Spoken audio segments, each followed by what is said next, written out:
Well, hello everyone. Can you guys hear me okay? Okay, great. Okay. This is Maya. Maya was one of the first children to come into the Petty Harbour Mini Aquarium on our grand opening day. Maya is 7, and she waited for an hour outside the aquarium in the drizzling cold Newfoundland weather before she actually got in. She was like jumping up and down, like wiggling, waiting to get in. When the doors finally opened, we actually, instead of having a ribbon cutting for our grand opening, we had a kelp cutting. Cut the kelp. And she busted through the doors, and as quickly as she could, she was one of the first children at the touch tanks, which is right by the front door. The intention was that we wanted to have children be able to get hands-on instantly. There was sea stars in that touch tank, and this was the face that she provided for us upon seeing her very first sea star. Now, one of our board members was able to capture this picture, and frankly, it's my favorite picture that I've ever seen of anyone at a touch tank before. It captures that moment. She does have face paint on, by the way, so that's why she's got like some stuff on her face. But to distract them for that hour while they were waiting, we gave them some face paint. Anyway, the reason why this is so shocking that that's really her face is because she lives in Petty Harbour. She's lived in Petty Harbour her whole life. And by the ocean, her father's a fisherman, her grandfather's a fisherman, and so on and so forth, down the generational line. And yet she had never seen a sea star before, let alone touched one, or smelt one, or really turned one over and looked at it closely. When she, at one point, she looked, there was an interpreter there at the touch tanks, and they asked, so do you think sea stars can see? And you guys probably know the answer to that. Yes. Who here thinks that sea stars can see? Who here knows that they can see? You're right. Okay, good. Well, they can see. And when we asked her that question, she was had one of these crazy moments where she just went blank in the face as if we had two heads. And she looked up at her mom, and she was like, what are they even saying? Like, what does that even mean? How is that possible? And when she learned that sea stars had eyes, or light spots, light-sensitive spots, all right, technically, not quite eyeballs or anything like that. And we explained that to her. But in that moment, she had one of those ocean love moments. And she actually, in that moment, she shut down. She stopped talking, and she went through the rest of the aquarium silently because she was digesting. She was learning, and she couldn't understand what she had just learned, and she had to take some time to process that. She went home that night after a very long visit at the aquarium. Her mother couldn't get her out. She left, and she went home, and the next day she came back right at the beginning of the day again, only this time with a friend. And she pulled her friend over, and they went to the touch tank together, and she was like, look, these sea stars can see. She had taken this moment, learned about it, encapsulated it, and then was now able to teach about the learnings that she had had just the day before. These were the moments this is one moment, and again, we've had countless experiences like this with children that come to marine education centers or these mini aquariums that we like to call, that we've started across Canada. And what I believe from this experience is that if we can get the opportunity to connect, and again, this has been repeated all day, so I'm like, imagine this new concept. It's not. You guys clearly know this. But, so again, going from the point of connection to curiosity, to caring, and conservation. When she came back the next day, she had a list of questions. She was so curious. One of them was by far my favorite question ever, was how do lobsters pee? I had to look it up. We learned together. I had no idea how lobsters pee. Anyway, so she was totally sparked. Again, this catalyst for curiosity can be created with that moment, that love moment. And I know that you all have them, and I've actually heard some of them already, but I want you to feel it again. So I want you to tell the person beside you what your love moment, your ocean love moment, as Boris calls it. Please go. Quickly. And I know it's going to be hard to rally you back in, but tell somebody your love moment.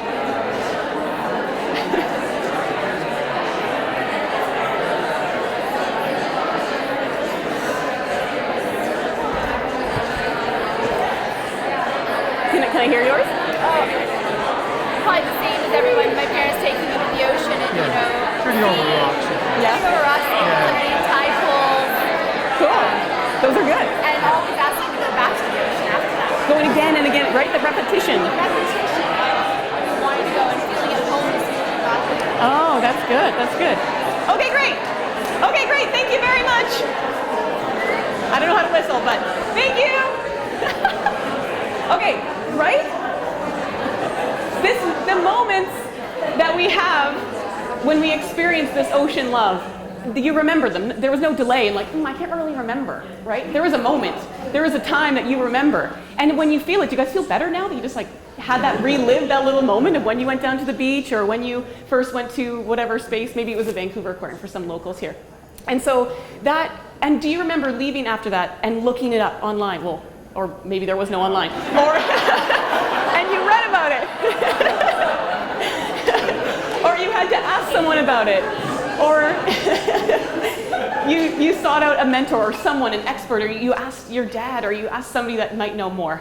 And those are the moments where you can, that curiosity is captured, and from there you start to learn. Of course, you start to care. You start to notice that this matters, and from there we really start to take action and make change.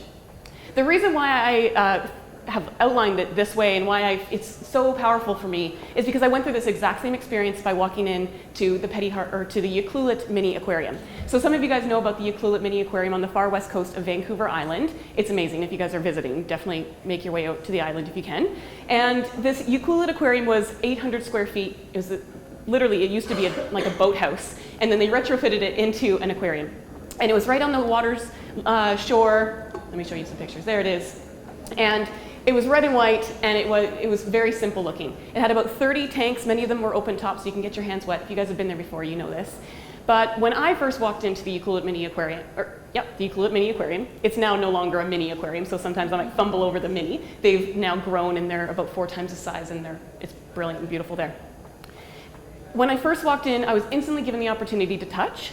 And again, same thing, I was already in school for marine biology, if you can believe it, and yet still really had no ocean education. And so when I got in there, it was my first chance, even after a full year of university, and this was my first chance to really interact with live marine life.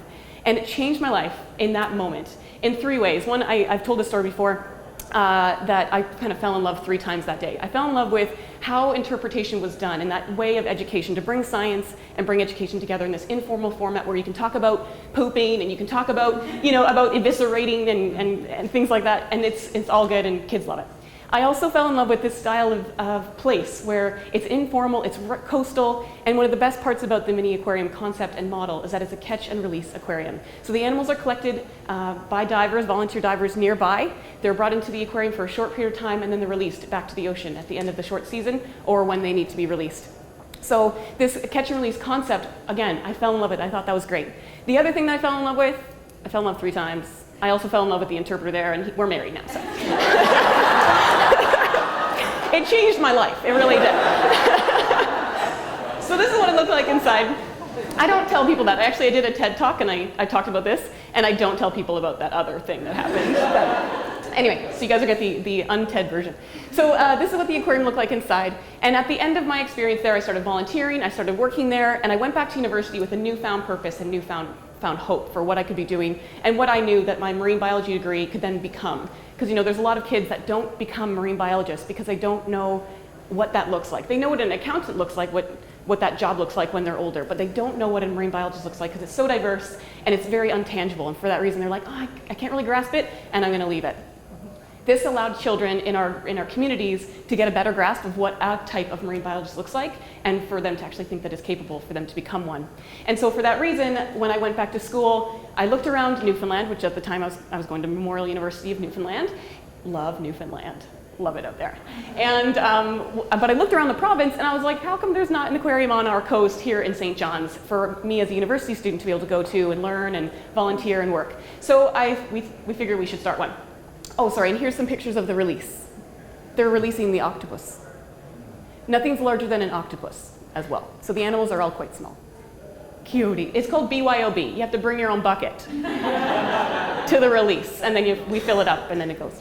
All right, so here we go. So I ran up this ladder, and I was going, and I wanted to conserve. And so we found ourselves not in St. John's, but just outside, about 15 minutes away from town, at the small town called Petty Harbour. A very active fishing community, picturesque. If you've ever seen a picture of Newfoundland, it's probably Petty Harbour. It's that beautiful. It has all the cute little boats, and it has all the cute little boathouses nearby, and the fishermen like drinking beer down by the side. It's got all of it. And so for that reason, this community embraced us. They loved us, we loved them back, and we had this incredible first season. And again, Maya, amongst many other children, were the ones to come through and experience this. We actually just opened for our 3rd year 3 days ago, so we're really excited about that. actually have some amazing people in the room, actually. Maggie is here. She used to work at the Petty Harbour Mini Aquarium, as she mentioned in her presentation, and Emily is also here. So we have some Newfoundlanders joining us, or Newfoundland visitors. So this is what it looks like inside with the touch tanks. But ultimately, my main message here is that when bringing the ocean to eye level and allowing us to see it up close, which is what all of us have been talking about today, it allows us to really walk up that ladder with support, with mentorship, with people, but at the same time, we take our own journey towards conservation, because if that moment is big enough, if it's monumentous enough, if it's powerful enough, then we can actually walk up that ladder on our own volition because we want to. So when we talk about educating children, we don't need to try and push them up this ladder. If we can really get that moment, that love moment, to be strong enough to start them on their own journey, they'll walk it themselves. They just need some help along the way. And because the Petty Harbour Mini Aquarium and the Ucluelet Aquarium and the Discovery Passage Aquarium, which is in Campbell River, there's 3 mini aquariums that now exist, and we're in the midst of starting more, both in BC and in other parts of the world. And we're thrilled about the opportunity to bring more rural aquarium, mini education, marine education centers to the forefront, so that children who don't have the access to large facilities can now have it in their own backyard and know what lives in their own backyard. So that's my life's work now, is starting these marine education centers around the world, and for the whole purpose that if we bring the ocean to eye level, we can get them to conservation. Thanks.